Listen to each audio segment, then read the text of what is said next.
Fox News posted a video the other day, and I haven't even watched it yet. I want to watch it here with you guys because the title definitely intrigued me. It's Demonic Killings Linked to Alleged Trans Cult Members. So let's check this video out. We are learning new details in the bizarre story of a cult allegedly linked to the killing of a U.S. Border Patrol agent, David Maland. On Sunday, Maryland State Police arrested 3 alleged members of the group known as Zizians. Among them, the alleged leader, who was ordered held without bond by a Maryland court yesterday. They joined 2 already in custody. And the Zizians, just so you know, have been tied to 6 killings across 3 states. So one of those was the U.S. Border Patrol agent, Maland. He died on Inauguration Day, January 20th, near the Canadian border in Vermont. And 2 others who were killed were alleged members of the cult. National correspondent Griff Jenkins has more. And so, Griff, this will be the first time many of us will hear of Zizians, but apparently the feds have been watching them for a while. Just, to say this is something that's increasing in the times that we're in. I mean, this would definitely fall under the category of the love of many is waxing cold, or for sure, absolutely under the prophecy that we're told that in the last days, people will start following doctrines of demons. Any organization that's teaching to go out and kill people is obviously being run by demonic forces. So we're seeing these things increase absolutely in the times we're in. It's pretty crazy. They have, and good morning, Harris. This has all the makings of a Netflix cult docudrama. These Zizians appear to be a group of mostly transgender computer scientists who met online, united in anarchist beliefs, including radical veganism, and turned violent. The 3 members of the cult you mentioned arrested on charges. I mean, there's quite a lot of pretty strange information in that, right? The vegan cult members, so they're radical vegans. So they strongly believe that people should not be killing animals because they think that they have feelings and they care for them. I mean, most people who are vegan, that's the main reason why they are, because they feel bad for the animals. They think that we are similar to them and that we should be caring for them the same way that we care for humans. So how could you be part of a group that's like a radical vegan, but then going out and killing other humans? Pretty strange. The Bible also says not to condemn anyone for their decisions on how they eat food. One person decides to eat meat and another doesn't. Just don't let your brother stumble. If it causes them to stumble away from the faith of following God, then you're supposed to, be kind in that area. But the Bible also does very clearly say that animals are here for us to have dominion over them, and that we are allowed to eat animals, and all things are actually purified through the giving of thanks. And so biblically, we have the right to eat animals, and the Bible is the highest form of truth ever. Charges of trespassing and gun possession in a very remote area of Maryland. It included the alleged leader. You see here, 34-year-old Jack Lasota on the left side of your screen. He goes by the name Ziz. There are 2 other members as well. Allegheny County Sheriff says he has no idea why they were there. They gave different names, which is a telltale sign they're trying to hide something. So that's why I believe the officers checked a little further, started running some more checks. The only thing that I'm curious about is why they chose this particular area to try to camp out at. And we're still developing that. The Zizians are tied, as you mentioned, to at least 6 murders spanning the country in 3 states, from California to Pennsylvania and Vermont, including the deaths of a landlord in California in 2022, an elderly couple in Pennsylvania, and of course, Border Patrol agent Maland in Vermont last month. Just 20. I mean, you can tell that that's definitely the radical left-wing ideologies at work, which, I mean, really the radical left-wing ideologies are demonic, and so are radical right-wing ideologies. I mean, if you actually look at like the spectrum of radical left to radical right, according to what most people agree upon, if radical right is like racism, Nazism, obviously that's demonically influenced, and then radical left wing is absolutely as well. And you can tell by some of the people they killed there, a Border Patrol agent, a landlord. These are like political type of people. These are people who, like, the radical left wing ideologies think are like evil people in the world. And I mean, it's pretty clear to see with the radical left-wing ideologies, and it's not even radical. It's practically just base level left-wing ideologies. I mean, you can't follow any sort of left-wing ideology that's not somewhat rooted in demonic practices. Baby sacrifice, wanting to destroy the nation, taking away freedom of speech, taking away people's rights to self-defense. I mean, these are demonic.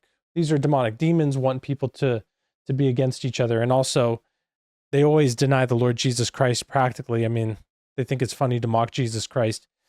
The majority of people on the left, so it's definitely a lot of demonic forces at work there. Miles he was killed from the Canadian border, but little is known about the group or its motives, Harris. Independent journalist Andy No has been tracking them for a while.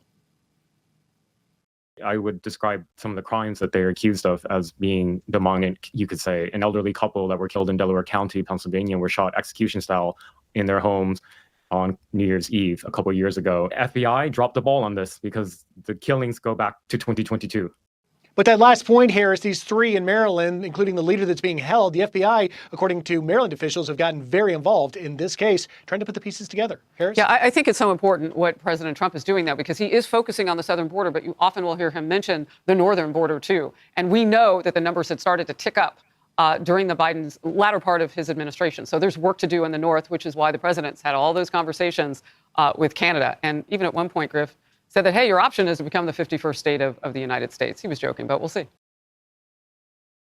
I also pulled this other video up because I figured it was on the same thing, because it was in the recommended, and it is. So it's the Zizian cult. Let's see if there's a little bit more information on this as well. Just more just kind of a sign of the times, really. But everybody has the hope and the chance to break free from this stuff. People who are involved in this, the Lord Jesus Christ, he's the one who delivers them out of it all. And these people are sadly some of the people who are just really longing for the Lord Jesus more than anyone else, because they're so desperate for themselves to be filled up that they start joining radical vegan cults. And then, you know, when it starts getting into the killing stuff, obviously that's heavily demonically influenced, even though the other stuff is as well. But it's these people who are out seeking and trying to find answers. They're longing for the Lord Jesus Christ, and they're just they just haven't found him yet. And that's our hope and prayer, that they will come to know the Lord Jesus. In tonight's big story, the history of the group known as the Zizians that some have described as a possible cult, and just how Vermont becomes part of this intricate web. We told you last night 2 people involved in the shooting death of a Border Patrol agent, David Mayland, could have ties to the group. But the questions, how did the group start, and how did they get here? ABC 22's Matt Holderman spoke with investigative reporters around the country to try and answer some of those questions for us. He is now live in the newsroom. Thanks, Lauren. Well, the full known history of the Zizians starts in 2019 in California with its alleged leader, Jack Ziz Lasota. Ziz and some of his alleged followers staged a protest standing up for their beliefs, and the story gets progressively more violent from there.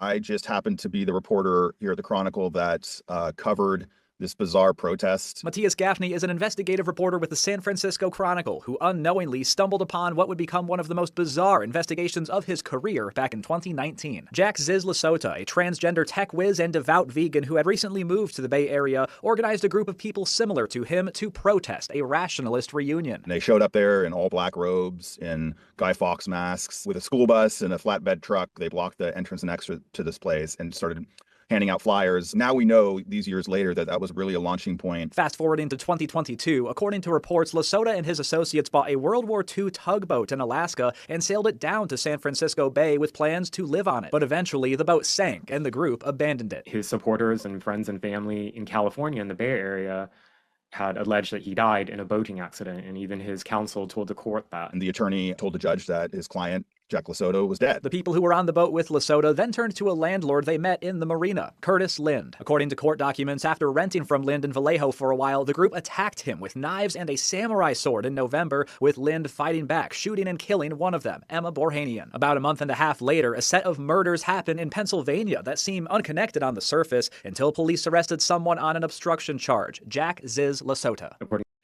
really got to be careful out there with this stuff going on. I mean, you just never know. I mean, some of these, you see how old and, you know, just not threatening at all some of those victims look, all of them.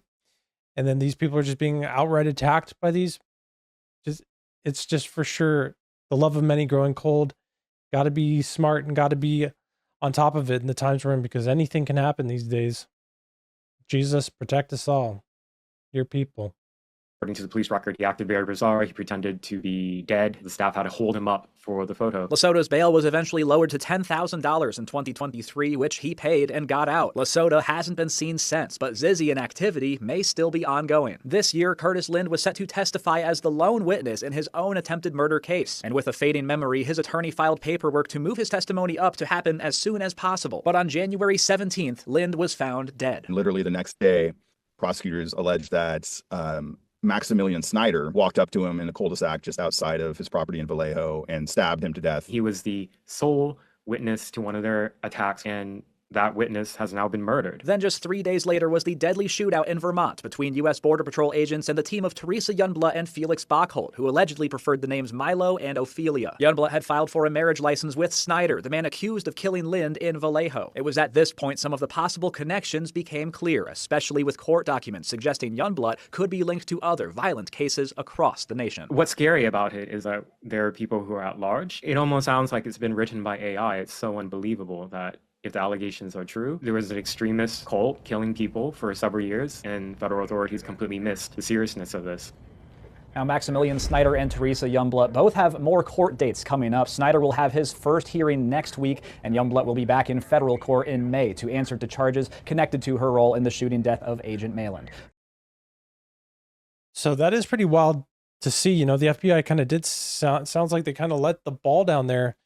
They had information on this going back to, sounds like, years, for the past years, up to 2020 even. They had some information on it, and they just kind of went under the rug. And you know, the FBI was during the whole Biden administration wasn't even being used for the purposes it was designed to be used for, and kind of the CIA and the FBI haven't been for quite a while, so that may play a little bit into it. But I think the highlight of that story and what to really pay attention to is that it really looks like some of the prophecies the Bible mentions. And even if it's not, I mean, we're seeing these things happen, so it's got to be. We're seeing the doctrines of demons spread like crazy. We're seeing the love of many waxing cold, and people just loving themselves over loving the truth of God and caring for others more and more. So I'd say be really on top of praying your spiritual prayers, spiritual protection, spiritual warfare every single day. Spend time with the Lord Jesus Christ, and be wise and be smart and be safe to protect yourself and your family in these uncertain times. Let me know what you guys think in the comments below. I hope and pray you're well. Thanks for watching, and God bless.